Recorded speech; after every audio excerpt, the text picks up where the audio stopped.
Alright, mate. Here we go, lads. It's time for the concluding chapter of the Santa Claus trilogy. With Santa Claus 3, the Escape Clause. Now, this one, not as beloved as the rest, let's be honest. Sorry. Also, I'm very ill, by the way, guys. Realistically, I shouldn't be doing this. I've been putting this one off for a little while now. Okay, immediately bothers me because that shot is from later in the movie. So they couldn't even be asked creating a new aerial shot of the North Pole or whatever. So yeah, I'm going to level with you guys. I'm not well, but I got to pay rent. So here we are, Santa Claus 3.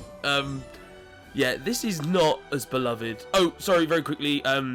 Magical copyright proof footage slip. I can't speak. Magical copyright proof footage flip in 3, 2, 1. It's flipped. Look at that magic. See, Santa's not the only magic one. But yeah, this one's not as beloved. I'll say it. Maybe not beloved at all. In the Santa Claus franchise. I think my personal belief is that this movie is what someone who'd heard the premise of the first movie would imagine it's like. Like, it's very toothless, it's very child-friendly, there's no complexity, really. It's kind of meh. But it has a few things going for it. One, it has a lot of, like, Avengers Endgame style references and time travel story to the first movie. It has Baby Claus, which I assume is one of the kids in the new show that comes out, which I am going to be binging just after this, actually, funnily enough, because it's all out now, and I don't like to watch one at a time, so I'm going to be binging literally immediately after this recording is finished. Martin Short. Okay, that brings me to my other point. This movie has what might, without a doubt, is the best, like, I was going to say best villainous performance, but Toy Santa. Well, without a doubt, one of my favourite performances in Martin Short's career. It is just trapped inside an awful movie. Help me help you. Don't be nervous, don't be nervous. It'll be done. Oh yeah, and Bernard's not in this one, so why am I even watching it? Oh guys, I'm really not well. Also, very odd. Spencer Breslin, who plays Curtis, unbearable in this movie. Wonderful in the second one, but the whole cute little annoying thing is cute when he's like 8 or 9. But now he's like, he looks about 23, and it's kind of weird, and he doesn't play it as well as Bernard. But Spencer Breslin, brother of Little Miss Sunshine, he appeared in like 5 different movies just with Tim Allen. I wonder if that was on purpose. It was that, like, Tim Allen goes, like, Santa Claus 2, was he like, I like this kid, get him in this thing that I'm doing? Or did he just turn up for a new project every year and be like, oh, are you fucking kidding me? This fucking kid? Nah, mate. Nah, I'm sorry. Nah, I'm the fucking tool man. I'm not dealing with this. My parents can't keep a secret. Listen, honey. The reason you came up here was because of me. I'm going to do whatever it takes to make this right. It's one of those movies where you really get the sense that by the time they'd got to the second and third movie, that they wished they hadn't made the first one. Even though the first one, sorry, that was me turning the sound off on my phone. But you really get the sense that the first movie, brilliant success, brilliant story, everyone loved it. When they came up with the idea for the second one of Santa Falls in Love, you really think, oh, great idea, and now, you know, Charlie's going to have to deal with the fact he's got another new parent to deal with. But I think they clearly just got excited by the love story, and like, oh, imagine falling in love with Santa.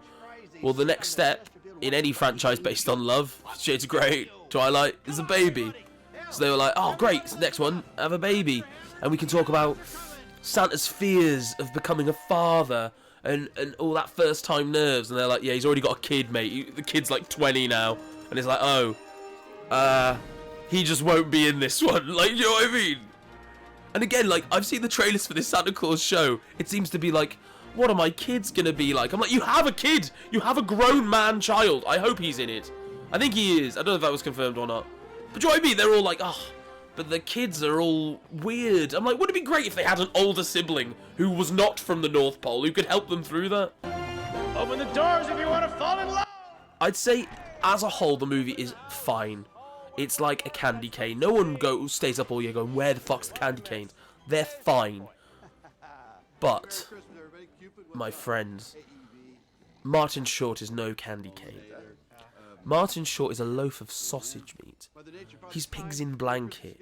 He's the Gavin and Stacey Christmas special. He's the best Christmas has to offer every minute he is on screen. You know what I mean? Santa, we thought... See, already a cardboard version of him has more charisma than Tim Allen. Council member Jack Frost. Now that's what I'm talking about. Look, there he is! Oh my god, he's awesome. This is my Jack Frost. Fuck that Rise of the Guardians twink Jack Frost. This is my Jack Frost. Listen to me. You get the soda cans, and you get the TV specials, and you get the postage stamps, and the billboards, and the beautiful adoring wife, and the army of toy-building yes men. What do I get?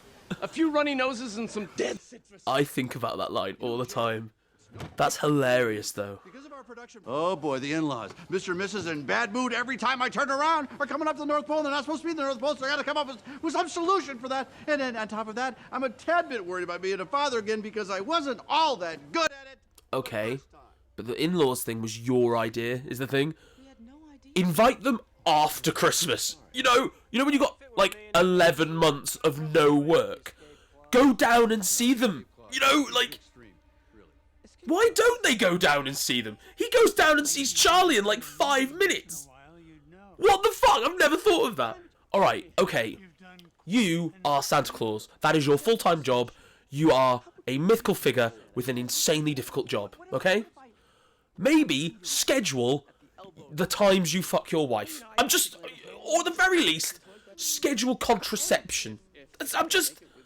If you are like, you know for a fact, absolute certainty, thousands of years of Santas, millions of Santa Clauses before you, you know that late December is not a time you want to have too much on. So, in March, abstain. I'm just saying, I don't get... Spend time with your wife while you're off, but go, oh honey, don't forget, we can't conceive this month. Absolutely not. Or induce labour before Christmas Eve. It's a very famous thing you can do. Because it isn't. Unless you know what it has to do with the escape clause, which clearly you don't. You just... the hair on that's such a good design. And I'll put some in, but look, here's what they were going to do with the costume. Go for a traditional Jack Frost, like you'd see at winter festivals and stuff like that. But I love that he's just in a suit that is frozen, and his hair looks like Johnny Depp as Grindelwald. It works. Hey, we tagged along! Hey! Hey! Hi! Oh, it's tall people! Not that you're not tall. Surprise! Oh, that's lovely as well. That she's just super happy to see someone who's not an elf. It's kind of racist actually, but still, it's sweet. The problem with doing this whole watching each Santa Claus movie is that obviously I keep getting recommended the show when I go on Disney Plus, which is I expected. But then my Disney Plus algorithm, if you want to call it that, has now assumes that I'm the world's biggest Tim Allen fan and keeps recommending his show. Was it Last Man Standing? I keep getting recommended it. And I'm like, I don't like Tim Allen. I think he's a good actor, but I don't like this new Tim Allen we've got. Jack Frost? Never heard of it. Yes, you have. I know the idea behind it is he's not a famous figure. But everyone's heard of Jack Frost. And Sandman, and the Easter Bunny. Well, you gotta know about me. Oh, but of course, we've only heard about it because of the iconic performance Martin Short gives. I invented Jill! This is what Canadians look like.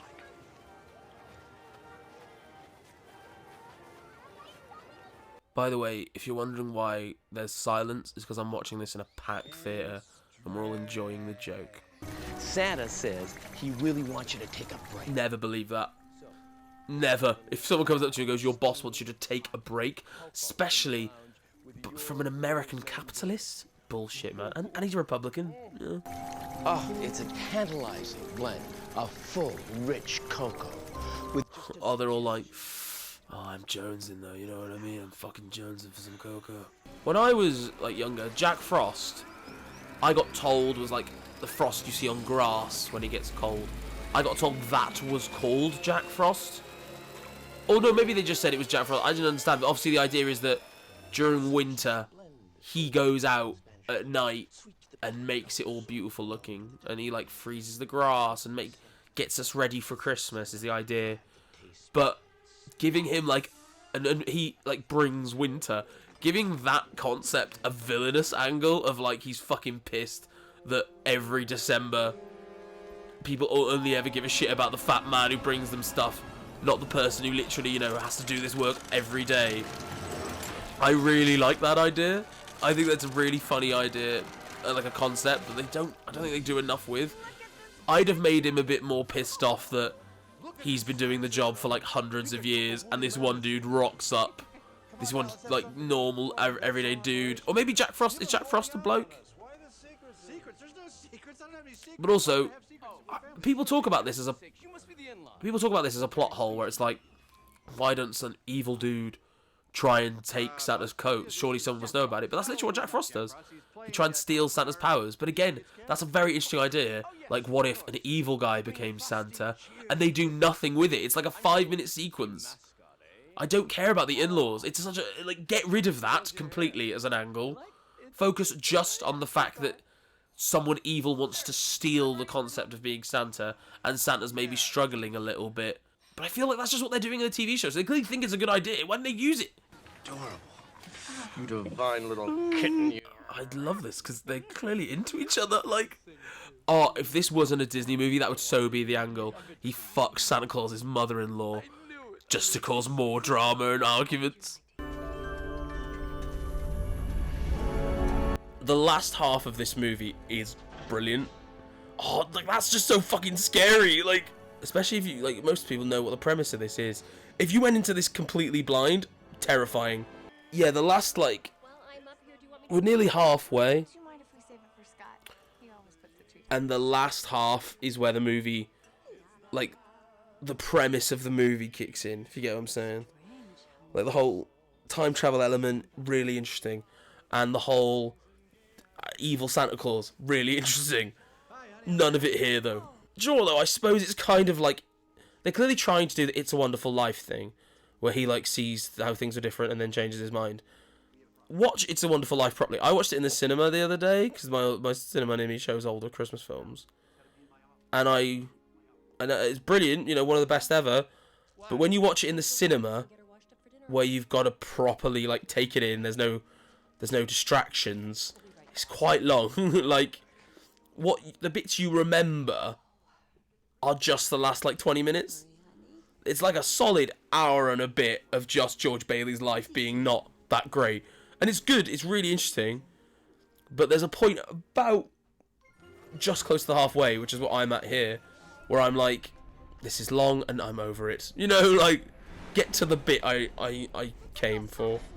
But, I mean, It's a Wonderful Life is leagues ahead of this. But I can see the comparisons. Obviously, they've tried to do it, but I'm just saying they've done it maybe a little too well, because it's boring in the same way that movie can be. Tell your dad to do it. And then watch the suddenly displaced Mr. Claus run right over. Huh? Hey, Do you know what? I would watch a whole... Fuck the Santa Clauses. I want a Disney Plus series of Jack Frost and Mrs. Claus having wine Wednesdays. Like, mulled wine Wednesdays because of Christmas and all that. Fucking amazing that is. Like, no, like they have good chemistry as friends. Rather than try to make things work, it seems like you're trying to make things worse. That's it. We'll leave. He's right, though. He's bang on there. Shouldn't have come. Why are they kicking off at him? Maybe you're right. Maybe I know they don't know he's Santa, but still, running a toy company in December would still be incredibly stressful. So, are there times when you wonder...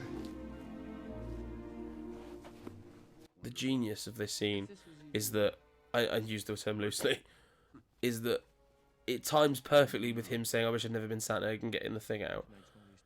But it doesn't feel forced. Like, obviously it's forced from Jack Frost's perspective, but it doesn't feel like, how does he fall for this? I wished I'd never been Santa at all. Happy? I am now. Oh. is that the only way to be... Obviously, it's... Well, he can... Try not to be angry, but he retires in this new show. Is there another secret clause? Is that where we're going with this? Is that there was another clause on, like, in the bottom left-hand corner of the card, where it's like, oh, actually, now you can retire. Like, I don't know. Oh, but like that, the way these movies are written is that you only get that feeling of, oh, fuck, he's got the coat. If you watch all three, you could probably watch this fine, but now you're like, holy shit. Shit has got bad. I'm really, as you've heard throughout the video, not my favourite of the movies. I'm enjoying it. I'm not, like, regretting watching it right now. But right now I'm in it. I am invested. I am on the ride. You know what I mean? There's no getting off now. I'm super into it now because it's my favourite bit. But there's only half an hour left. You know, like, why save the really interesting bit for the end of your movie? Did they think all the kids in the audience were super into the family drama? I feel it's interesting trying to sell the message that Christmas isn't about capitalism and it's not about money. When we're on the third Santa Claus movie, like, you can't chill out the idea that, oh, hey guys, it's not about the money. Anyway, don't forget to watch our new Disney Plus series coming. Like, this whole franchise is about money. They're all good, don't get me wrong, but, like, you're not making them because, like, oh, 8 years later there was a story to tell in the Santa Claus universe. No, it was just, oh, Tim Allen wanted money. And he was like, oh, well, people paid a lot to see that one. They'll probably pay a lot to see it 2 more times, right? Stay right here with me and hold my hand. Thing is, they're doing all these shots of like, oh man, look what's happened to the North Pole. Aside from the reindeer being all sad, this is just what Christmas is for all human beings. People go out shopping and it's a lot of pushing past each other. And again, this is a Disney movie. Disney, we like to think of Disney as this lovely little company, but they're the closest thing we've got to, like, Skynet. They own everything, and no one's worried about that. Pay to have their kids put on the nice list? That's not right. That's how American colleges work. You pay to have your kid put on an employer's nice list. In this world where Jack Frost is Santa, and he's like a public figure, someone's definitely tried to assassinate him, right? Like, obviously being a massive figure in Christmas, which has become totally separated from the religion that partly inspired it, he's still associated with religion. If anything, Santa Claus's existence kind of disproves a large part of Christianity, so there'd be some religious assassination attempts going on, surely. Start spreading the news. Yes, here we go. You got Martin Short under contract. You may as well milk him for all of his talents. Tony Award winner Martin Short. Oh, I'm gonna eat some mince pies. I've got mince pies. Oh shit. She's throwing that snow globe, Mum. Lucy, toss it. Oh fuck, the whole evil plan's getting undone. And now she's getting the magic recording pen out. I wish I'd never been sad at all. So that... Now, who said that? That snow globe doesn't... The magic of the snow globe doesn't work on actual intent. It doesn't work on... the person who's holding it has to say it. It's just if the phrase is uttered by the current Santa in the nearby vicinity. I love that, because they're just back. And he's like, oh, that didn't... Oh shit, that didn't go the way I wanted it to. Carol! Well, that didn't work out the way I'd hoped. Why did he punch him in the face? I'm really excited for the show now, having sat through the 3 movies. I am well up for everyone to come back. That's what you do in legacy sequels. You bring back as many people as you can, and why wouldn't you bring back Neil and Laura and Jack Frost and Toy Santa? I hate this scene so much. Also, it gets rid of the best character in the film. Like, Warming your heart. But they told me it couldn't be done. who's they? They didn't know about that. Fuck off. I hate it. I mean, I've got goosebumps. It's sweet, but I still hate it. Oh. He looks like Clifford there, is the thing. He looks so much like Clifford. By that logic, all the winter in the world should disappear. Oh my god. Is it canon in the Santa Claus universe that that's why global warming, like, got worse in the latter half of that decade? Because she hugged Jack Frost and got rid of all the cold. So now the fucking ice caps are melting. Cheers, Lucy, for your magical hug. Now my grandkids won't ever get to see a polar bear, you fucking dickhead. Thank you. Okay, guys, that was the Santa Claus 3, The Escape Clause. Fun and fine is how I describe it. It's like eating a mince pie in April. It's, like, nice still, but it just reminds you of something better and way more festive. A fine... I'm glad it's not the end of this franchise, because now they've done the show, which I'm about to binge, so that's exciting. But Martin Short carried it on his fucking back, man. That film, without Martin Short, would have been close to unwatchable, certainly. But there's got some sweet shit, you know, it's the Santa Claus 3. It's about as good as a movie called The Santa Claus 3, The Escape Clause is going to be. But anyway, thanks for watching this with me, guys. Don't forget you can watch the full movie with me at my Patreon. You just got to supply your own footage, but it's on Disney Plus and it's Christmas, so it'll be on TV.